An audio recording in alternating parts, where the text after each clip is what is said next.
साहू को सीएम बनाकर उन 33% वोटों पर बीजेपी ने कब्जा किया है। 11 लोकसभा सीट आती है छत्तीसगढ़ से, आप समझिए। तो वहां बीजेपी का परंपरागत इफेक्ट रहा छत्तीसगढ़ में।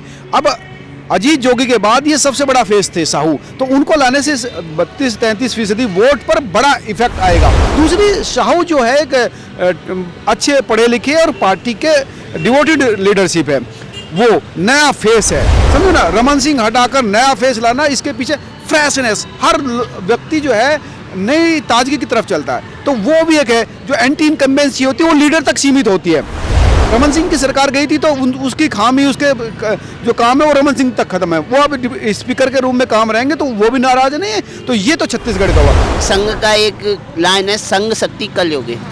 तो बीजेपी एक संगठन है और इस संगठन के ऊपर भी एक संगठन विराजमान है, उसको कहते हैं आरएसएस। तो आरएसएस सीधा मैसेज संगठन को देना चाह रहा है कि भाई अब पॉपुलरिटी वाले नेता नहीं चलेंगे, वीआईपी जोन वाले नेता नहीं चलेंगे, जिन्होंने जमीन पर रहकर संगठन के लिए कार्य किया है और जो जमीनी नेता है, पब्लिक से सीधा टच रहते हैं और जो जमीनी समस्याओं पे काम कर रहे हैं, तो वो फेस पे भी आज संगठन गौर कर रहा है। उन्होंने सीधा सीधा मैसेज इसलिए दिया है कि जिन चेहरों के नाम तक कहीं दूर से दूर तक नहीं लिए जा रहे थे, मुख्यमंत्री के लाइन में कहीं तक थे ही नहीं, उन्हें लाइन अप ही नहीं किया जा रहा था, आज एकदम से उनके नाम की घोषणा कर दी गई। तो इससे ये स्पष्टीकरण संगठन ने दिया है कि संगठन ही तय करेगा कि मुख्यमंत्री कौन बनेगा, प्रधानमंत्री कौन बनेगा। जाहिर सी बात है, अगर मध्य प्रदेश की बात करें तो लाडली योजना ने सबसे महत्वपूर्ण काम किया महिलाओं को अपनी ओर आना, लेकिन बहुत सारे किसानों की नाराजगी है या कई तरह के जो एंटी इनकम्बेंसी फैक्टर वहाँ पर थे, वो उसको लेकर पार्टी भी चिंतित थी।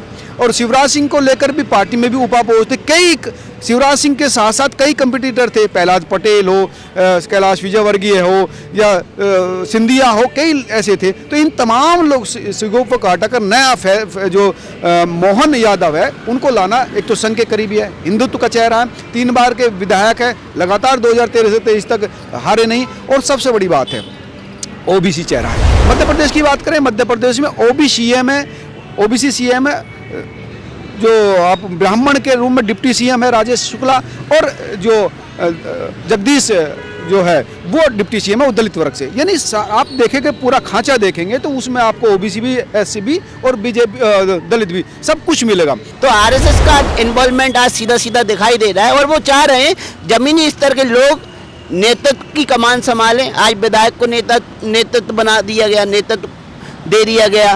कौन है? मनोज यादव। मैं कह रहा हूँ आज 80% लोगों को पूछोगे तो वो नाम तक नहीं जानते होंगे।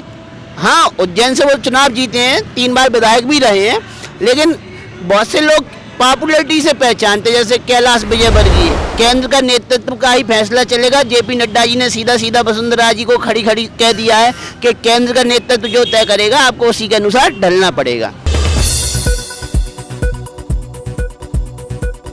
सर, क्या कहेंगे जिस तरीके से जो बड़े बड़े नेता थे जिनके नाम आगे आ रहे थे कि मुख्यमंत्री के लिए दावेदारी करेंगे, लेकिन सबको किनारे कर बीजेपी ने नए चेहरे मुख्यमंत्री के लिए आगे कर दिए? इसके पीछे कई वजह हैं। सबसे महत्वपूर्ण तो वजह ये है कि ये जो नाम लिए जा रहे थे वो जनरली मीडिया के नाम थे, पार्टी के नाम से तो कोई नाम डिक्लेयर था नहीं। दूसरी, इसके पीछे अगर आप हर पॉलिटिकल पार्टी अगले भविष्य के चुनाव के लिए तैयारी करती है। भविष्य के लिए तैयारी कैसी होती है?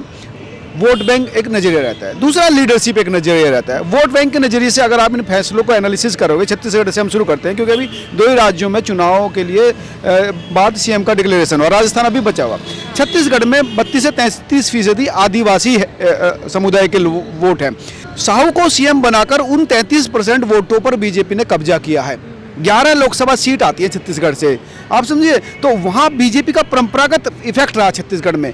अब अजीत जोगी के बाद ये सबसे बड़ा फेस थे साहू, तो उनको लाने से 32-33% वोट पर बड़ा इफेक्ट आएगा। दूसरी बात है, सिर्फ छत्तीसगढ़ तक ये फैसला सीमित नहीं है, देश के अलग अलग राज्यों में जहाँ पर आदिवासी जनसंख्या ज़्यादा है, चाहे राजस्थान हो, मध्य प्रदेश हो या कई जो वहाँ तक इफेक्ट जाता है। आदिवासी राष्ट्रपति है, आदिवासी एक बड़े राज्य का मुख्यमंत्री है, तो इसका एक इफेक्ट है। दूसरी, साहू जो है एक अच्छे पढ़े लिखे और पार्टी के डिवोटेड लीडरशिप है, वो नया फेस है, समझो ना। रमन सिंह हटाकर नया फेस लाना, इसके पीछे फ्रेशनेस, हर व्यक्ति जो है नई ताजगी की तरफ चलता है। तो वो भी एक है जो एंटी इनकम्बेंसी होती है वो लीडर तक सीमित होती है। रमन सिंह की सरकार गई थी तो उसकी खामी, उसके जो काम है वो रमन सिंह तक खत्म है। वो अब स्पीकर के रूम में काम रहेंगे तो वो भी नाराज नहीं है। तो ये तो छत्तीसगढ़ का हुआ। अब आप मध्य प्रदेश चलिए। मध्य प्रदेश में 16 सालों से जो है शिवराज सिंह का सरकार था। जाहिर सी बात है, अगर मध्य प्रदेश की बात करें तो लाडली योजना ने सबसे महत्वपूर्ण काम किया है महिलाओं को अपनी ओर आने। लेकिन बहुत सारे किसानों की नाराज़गी है या कई तरह के जो एंटी इनकम्बेंसी फैक्टर वहाँ पर थे, वो उसको लेकर पार्टी भी चिंतित थी। और शिवराज सिंह को लेकर भी पार्टी में भी उपापोज थे। कई शिवराज सिंह के साथ साथ कई कंपटीटर थे, प्रहलाद पटेल हो, कैलाश विजयवर्गीय हो या सिंधिया हो, कई ऐसे थे। तो इन तमाम लोग सिगों को काटा कर नया जो मोहन यादव है उनको लाना, एक तो संघ के करीबी है, हिंदुत्व का चेहरा है, 3 बार के विधायक है, लगातार 2013 से 23 तक हारे नहीं, और सबसे बड़ी बात है ओबीसी चेहरा है। यादव वोट बैंक वहाँ भी ठीक है, लेकिन इसका इफेक्ट मध्य प्रदेश के साथ साथ उत्तर प्रदेश में भी आएगा, बिहार में भी आएगा, जहाँ बड़ी संख्या में यादव वोट है। मध्य प्रदेश की बात करें, मध्य प्रदेश में ओबीसी सीएम है, जो आप ब्राह्मण के रूप में डिप्टी सीएम है राजेश शुक्ला, और जो जगदीश जो है वो डिप्टी सीएम है, वो दलित वर्ग से। यानी आप देखेंगे पूरा खांचा देखेंगे तो उसमें आपको ओबीसी भी, एससी भी और बीजेपी दलित भी सब कुछ मिलेगा। यही प्रयोग इन्होंने आप उत्तर प्रदेश में किया था। तो ये जो इफेक्ट है ना, ये 2024 में पार्टी, जाहिर सी बात है बड़ा चुनाव है, इसको लेकर जो सेंट्रल लीडरशिप है वो चिंतित है तीसरी बार आने के लिए। चाहे मोदी हो, चाहे अमित शाह हो या संघ हो, उनकी जो फोकस है वो स्टेट तक सीमित नहीं है। वो नहीं चाहती, वो चाहती है कि सेंटर में कैसे है। तो वो इस फैसले का असर जाहिर सी बात है सेंटर में। अब आप देखेंगे, जो राजस्थान की बात करें, राजस्थान में भी आपको जो फैसला है चौंकाने वाला होगा। यहाँ पर भी आपको जो ट्रेडिशनल लीडरशिप है उसके बीच में खत समय से लगातार कई चेहरे आ रहे हैं। जो एमपी थे उनको भेजा गया। यहाँ पर देखेंगे एमपी को नहीं सिलेक्ट किया, एमपी को चुनाव तो लड़ा प्रहलाद पटेल हो या तमाम, लेकिन उनको कमान नहीं दी। कमान जो है विधायक है। तो ये अपने आप में एक नया चौंकाने वाला जो है वो, उसके पीछे वजह यही है 24 के लिए तैयारी, जातियों का ध्रुवीकरण और फ्रेशनेस, ये मुख्य कारण थे। सर क्या लगता है 2024 के लिए बीजेपी ने अभी से अपनी रणनीति तैयार कर ली है क्या? जिस प्रकार से विष्णु शाह और मोहन यादव को मुख्यमंत्री का चेहरा बनाया गया है, तो क्या बीजेपी ओबीसी और एसटी का वोट बैंक अपनी तरफ करना चाहती है? देखिए, सबसे मेन जो पॉइंट है, संघ का एक लाइन है, संघ शक्ति कल युगे। तो बीजेपी एक संगठन है और इस संगठन के ऊपर भी एक संगठन विराजमान है, उसको कहते हैं आरएसएस। तो आरएसएस सीधा मैसेज संगठन को देना चाह रहा है कि भाई अब पॉपुलैरिटी वाले नेता नहीं चलेंगे, वीआईपी जोन वाले नेता नहीं चलेंगे, जिन्होंने ज़मीन पर रह के संगठन के लिए कार्य किया है और जो ज़मीनी नेता हैं, पब्लिक से सीधा टच रहते हैं और जो ज़मीनी समस्याओं पर काम कर रहे हैं, तो वो फेस पे भी आज संगठन गौर कर रहा है। उन्होंने सीधा सीधा मैसेज इसलिए दिया है कि जिन चेहरों के नाम तक कहीं दूर से दूर तक नहीं लिए जा रहे थे, मुख्यमंत्री के लाइन में कहीं तक थे ही नहीं, उन्हें लाइन अप भी नहीं किया जा रहा था, आज एकदम से उनके नाम की घोषणा कर दी गई। तो इससे ये स्पष्टीकरण संगठन ने दिया है कि संगठन ही तय करेगा कि मुख्यमंत्री कौन बनेगा, प्रधानमंत्री कौन बनेगा। और मैं तो ये कह रहा हूँ, नरेंद्र मोदी जी को भी ये सीधा सीधा संगठन मैसेज दे रहा है कि भाई नाम और फेम से देश नहीं चलेगा, संगठन के ही हिसाब से देश चलेगा और संगठन के हिसाब से ही नेताओं को कार्य करना होगा।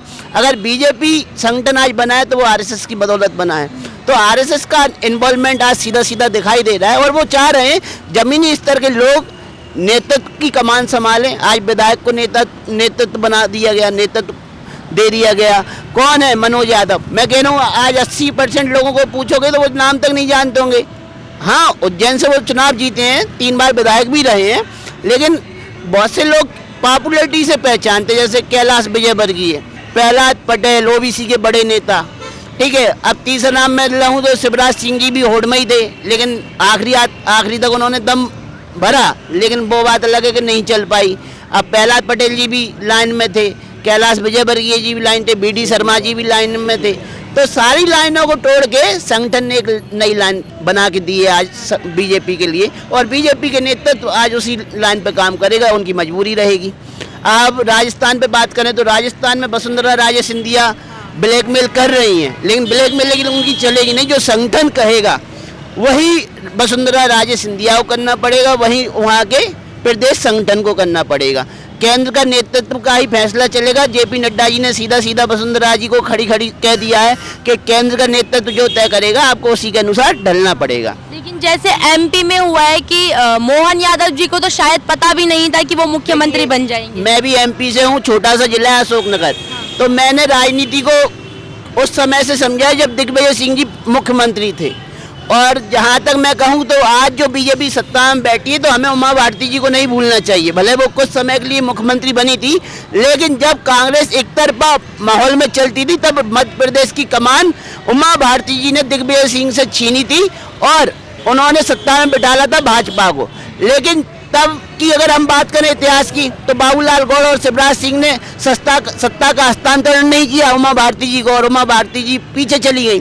तो ये तो तय है, कल उमा भारती जी पीछे गई थी, आज शिवराज सिंह और बाबूलाल गौर भी उसी लाइन में खड़े हैं जहां उमा भारती जी को उन्होंने खड़ा किया था। तो जो आप कर रहे हो वो आगे नहीं तो पीछे आपको मिलेगा ही मिलेगा। उमा भारती की मेहनत का फल 18 साल शिवराज सिंह जी ने भोगा, लेकिन काम अच्छा किया, उनकी योजनाएं रंगलाई, इसमें कोई दो राह नहीं है। लेकिन उमा भारती जी उतनी अच्छी लीडर थी और उनको श्रेय जाना चाहिए था और आज भी श्रेय जाना चाहिए, क्योंकि उमा भारती दिल की साफ लीडर थी। जो बात कहना था स्पष्ट कहना था, और सत्ता में उन्हीं की लहर की बदौलत, जैसे मोदी जी की लहर चली थी 2014 में, और उन्हीं की लहर की बदौलत 2003 में बीजेपी मध्य प्रदेश की सत्ता में विराजमान हुई थी। नहीं तो दिग्विजय सिंह जी को हराने वाला फेस मध्य प्रदेश में कहीं दूर से दूर तक दिखाई नहीं देता था। लेकिन आज दिग्विजय सिंह जी का चेहरा इतना विलुप्त हो गया है कि मुझे नहीं लगता वो विधायक का चुनाव भी अब जीत पाएंगे।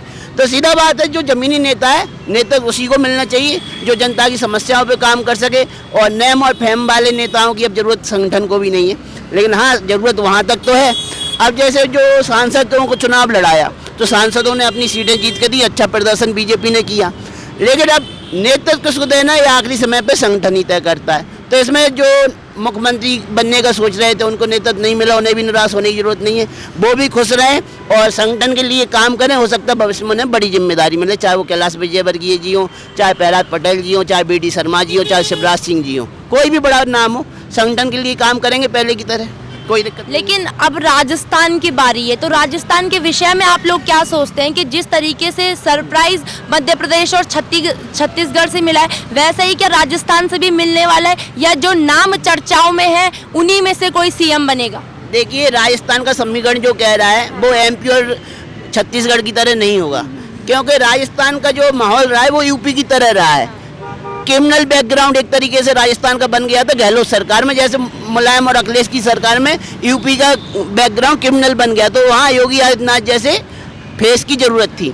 तो मुझे लग रहा है राजस्थान में अभी योगी बालकनाथ जैसे फेस की आवश्यकता है, और मुझे लग रहा है कि 90% से 85% बालकनाथ मुख्यमंत्री होंगे मेरे हिसाब से। बाकी हमारे साथ मनोज, आप क्या सोचते हैं? देखो, आज के फैसले के बाद बालकनाथ को लेकर अभी मुझे नहीं लगता कि प्रोबेबिलिटी बची है, क्योंकि बालकनाथ भी यादव समुदाय से आते हैं। एक बड़े राज्य की कमान अभी यादव समुदाय मोहन यादव को सौंपी, तो अब यहाँ पर राजस्थान को लेकर मुझे नहीं लगता बालकनाथ के लिए रास्ते बचे हैं। और उन्होंने कहा भी दिया था, ट्वीट किया था कि अभी मैं सीखना चाहता हूँ।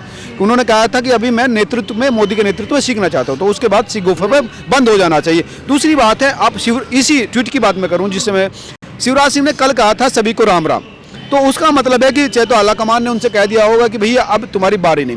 तो स्मूथली उनके ट्वीट को देखें और बालकनाथ के ट्वीट को देखें तो मुझे नहीं लगता कि बालकनाथ के लिए अभी मौके बचे हैं। लेकिन फैसला कुछ भी हो सकता है, वो अलग चौंकाते भी है, लेकिन फिलहाल नहीं लग रहा है, वहाँ पर भी कुछ नया हो सकता है। लेकिन बीजेपी ने जिस तरह से स्मूथली सत्ता हस्तांतरण मध्य प्रदेश में किया, क्या राजस्थान में कर पाएगी, ये बड़ा सवाल है। क्योंकि रिंकेश जी, सबसे पहले जवाब इनका दूंगा, योगी बालकनाथ इनको क्यों नहीं लग रहा और मुझे क्यों लग रहा है।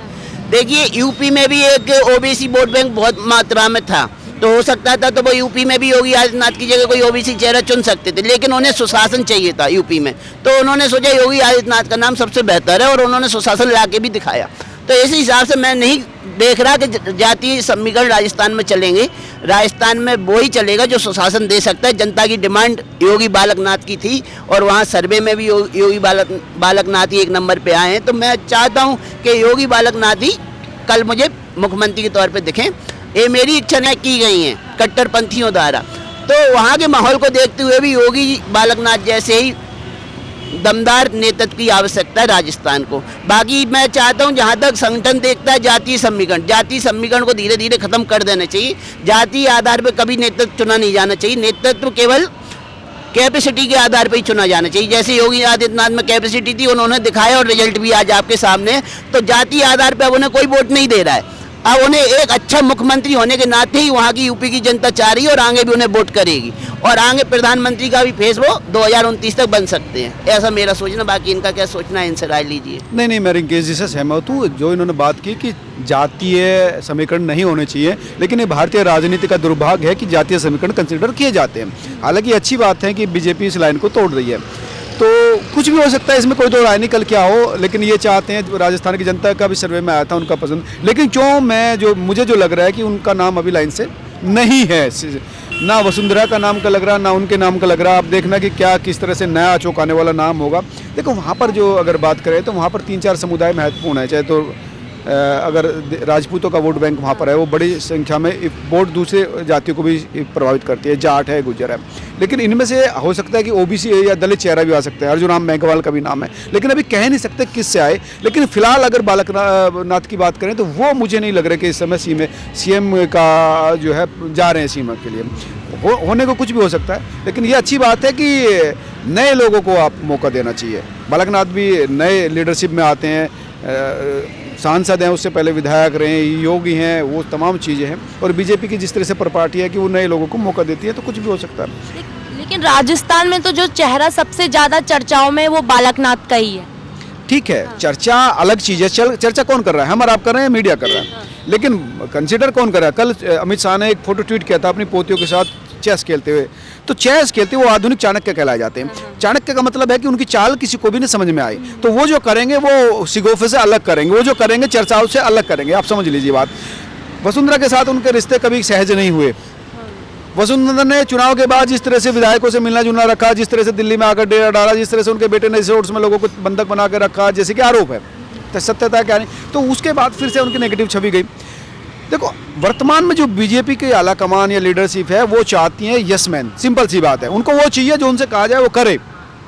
उनको वो नहीं चाहिए जो अपने हिसाब से चीज़ें रखे। उनको चाहिए संगठन जो चाहता है, पार्टी जो चाहती है उस हिसाब। पार्टी लाइन से डिफरेंट चलने वाला लीडर उनको नहीं पसंद। चाहे वो चुनाव हारा भी, आप उत्तराखंड में देख लीजिए, धामी को चुनाव आने के बाद भी आपने वहाँ पर मुख्यमंत्री बनाया। उत्तर प्रदेश में आप देख लीजिए, उसको डिप्टी सीएम बनाया केशव मौर्य को। तो ये जो चीज़ है बीजेपी को चाहिए संगठन का पका पकाया बिल्कुल ट्रेंड कार्यकर्ता। तो यहाँ पर भी आपको इसलिए वसुंधरा लाइन से चली गई। इस और बालकनाथ को लेकर जैसे मैंने बताया कि एक तो यादव फेस है, एक खुद उन्होंने ट्वीट किया, तो वो कई चीज़ें उनके जो है मुझे लगता है, मेरा जो सिक्स सेंस कहता है कि वो लाइन में नहीं, और भविष्य में क्या लग। लेकिन जो भी हो अच्छा होना चाहिए, सच्चा होना चाहिए और विकास करने वाला। जिस तरह रिंकेश ने कहा कि क्राइम को लेकर, चाहे कन्हैयालाल दर्जी की हत्या का मामला हो या पिछले दिनों जो है सुखदेव सिंह गोगा माडी की हत्या हो, ये बड़े बड़े क्रिमिनल्स अगर घर बैठे लोगों को मार रहे हैं तो वो अपने आप में कहीं भी आप जस्टिफाई नहीं कर सकते। आपने 2 पत्रकारों की राय सुनी। जिस तरह से छत्तीसगढ़ और मध्य प्रदेश में नए चेहरों को मौका मिला, आपको क्या लगता है राजस्थान में जो चेहरे चर्चाओं में है, क्या उन्हीं में से कोई सीएम बनेगा या फिर कोई नया चेहरा सामने आएगा? आप लोग क्या सोचते हैं? आप लोग हमें ज़रूर बताएं कमेंट सेक्शन में। धन्यवाद।